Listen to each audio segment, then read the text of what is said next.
Kalau tidak mengamalkannya ilmu tentu terhalang. Kemudian ikhlas beramal, kalau tidak tentu rugi. Selanjutnya tidak boleh berhenti takut dari penyakit-penyakit, afat-afat ilmu, cacat-cacat amal, dan afat-afat penyakit-penyakit ikhlas, sehingga merasa aman. Jika tidak, tentu menjadi orang yang terbujuk syaitan, magrur ngarannya.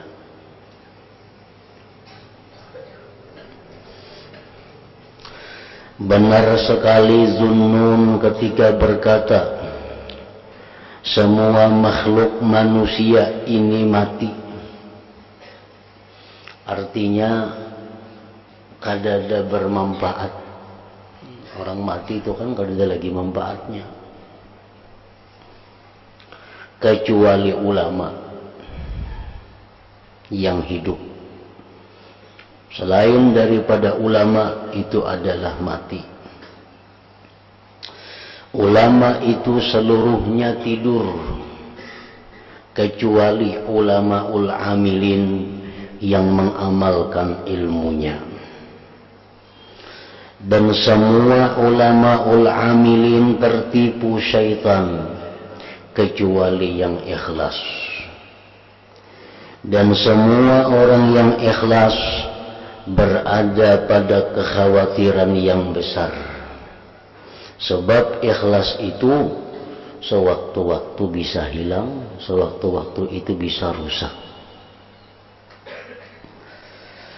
Nah, sangat mengherankan adalah 4 perkara ini. 1. Orang yang berakal tetapi tidak alim, artinya tidak mengetahui hukum-hukum Allah.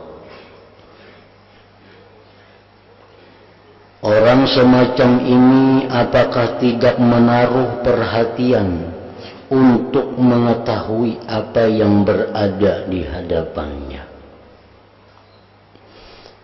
Apakah ia tidak merasa perlu mengetahui apa yang akan dilihatnya sesudah mati? Dengan memikirkan dalil-dalil, suri teladan, mendengarkan ayat-ayat Allah dan ancaman-ancamannya. Allah Ta'ala berfirman, awalam yanzuru fi malakutis samawati wal ard wa ma khalaqallahu min syai'. Artinya, apakah orang-orang itu tidak merenungkan kerajaan langit dan bumi serta apa yang diciptakan oleh Allah? Dan firman Allah Ta'ala, ala yazunnu ulaika annahum mab'uthun liyaumin azim. Artinya, apakah orang-orang itu tidak mempunyai sangkaan bahwa mereka akan dihidupkan kembali pada hari yang mengerikan? Nah, itu adalah dalil-dalil yang menyuruh kita agar kita menuntut ilmu, agar kita belajar hukum-hukum Allah, terutama hukum-hukum Allah yang kita berada di hadapannya. Hukum Allah itu sangat banyak dan kita kada diwajibkan untuk mempelajari keseluruhnya. Yang diwajibkan kita itu mempelajari apa-apa yang kita perlukan dalam kehidupan sehari-hari ini. Contohnya, orang yang tidak punya harta itu kada diwajibkan dia belajar mengenai tentang zakat. Orang yang tidak akan melaksanakan siwa menyiwa, tidak diwajibkan dia belajar tentang siwa menyiwa. Orang yang tidak akan kawin, tidak diwajibkan dia belajar tentang hak-hak suami istri.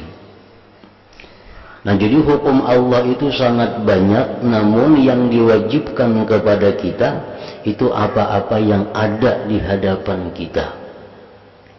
Orang yang tidak berdagang, dia tidak wajib belajar ilmu agama tentang berdagang. Orang yang tidak akan naik haji tidak wajib belajar tentang manasik haji. Nah, jadi ilmu walaupun banyak, tapi yang ditujukan kepada seseorang itu hanya sedikit. Hanya sedikit. Oleh karena itu sangat heran apabila ada orang yang tidak mengetahui tentang hukum yang ada di hadapannya. Padahal itu kada banyak. Yang kedua, yang dalam keheranan tadi adalah orang alim yang tidak mengamalkan ilmunya. Apakah orang alim ini tidak yakin terhadap kegawatan-kegawatan besar dan akabah-akabah yang sulit ditempuh yang berada di depannya? Apa yang diketahui orang alim ini adalah suatu kejadian yang amat gawat yang kalian pada berpaling. Yang ketiga, yang aneh heran, orang yang beramal tetapi tidak ikhlas. Apakah orang semacam ini tidak merenungkan firman Allah Ta'ala, "Faman kana yarju liqa'a rabbih فَلْيَعْمَلْ عَمَلًا صَالِحًا وَلَا يُشْرِكْ بِعِبَادَةِ رَبِّهِ أَحَدًا." Artinya, barang siapa mengharapkan bertemu Tuhannya, maka hendaklah ia melakukan amal salih dan janganlah menyekutukan apapun kepada Allah Ta'ala. Ikhlas itu suatu perkara yang sulit. Ikhlas itu adalah satu perkara yang sulit lagi rumit. Banyak di antara kita yang menyangka bahwa dirinya sudah ikhlas, padahal itu merupakan riya yang nyata. Karena dia kadang menguasai tentang hukum ikhlas dan kadang mau betakun lawan guru nang kaya apa ikhlas itu.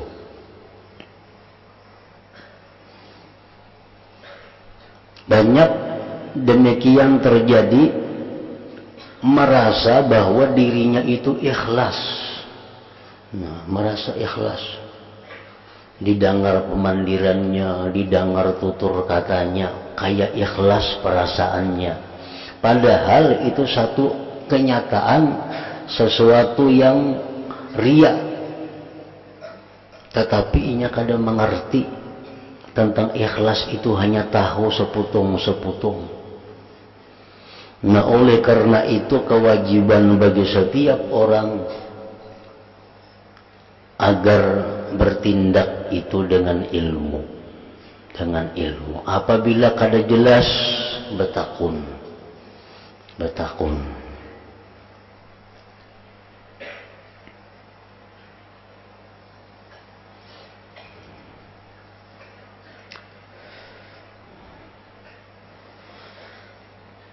Empat, yang heran itu orang alim yang mengamalkan ilmunya dengan ikhlas tetapi tidak takut akan tindakan Allah.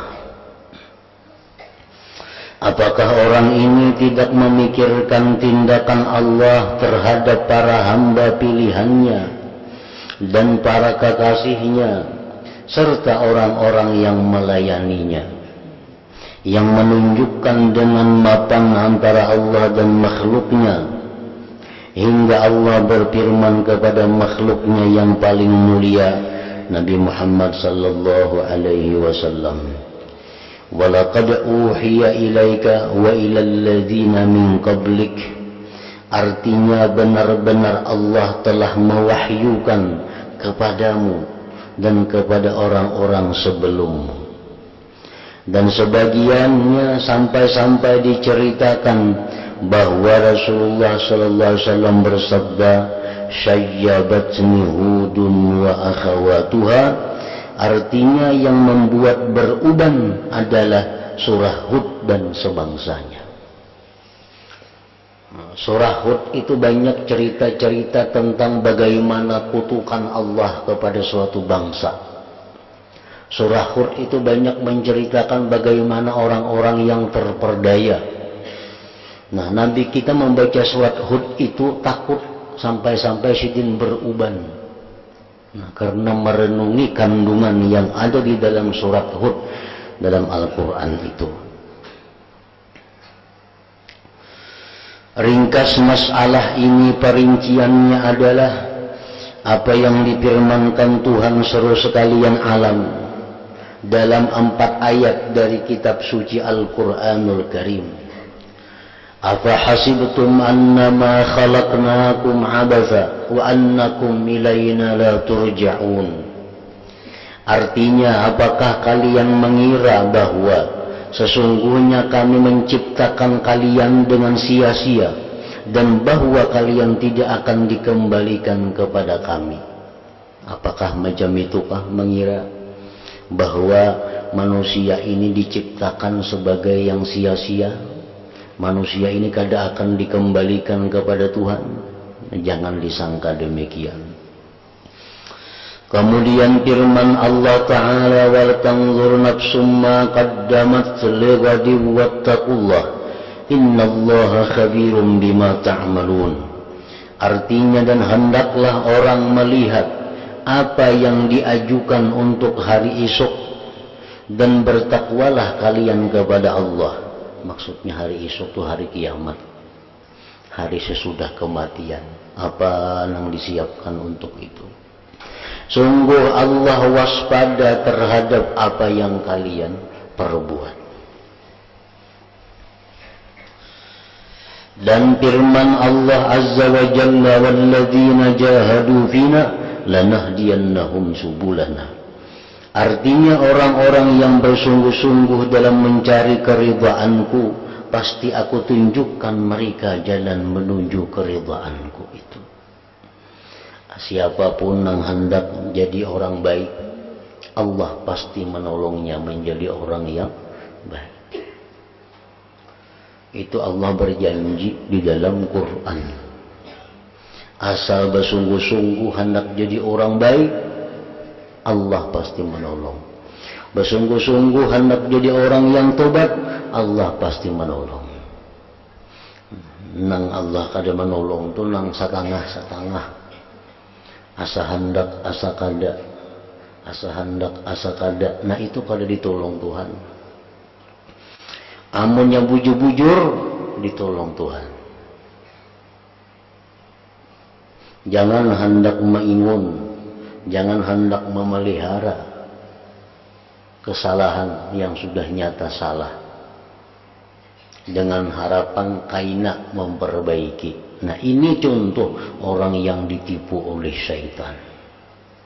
Tahu pada diri salah, tahu pada diri luput, cuma kada hendak merubah diri ditulusakan. Kalau kukaina bebaik hadiri, nah itu tipu daya syaitan. Rubah dengan sungguh-sungguh, Allah pasti menolong. Allah pasti memberikan jalan untuk itu.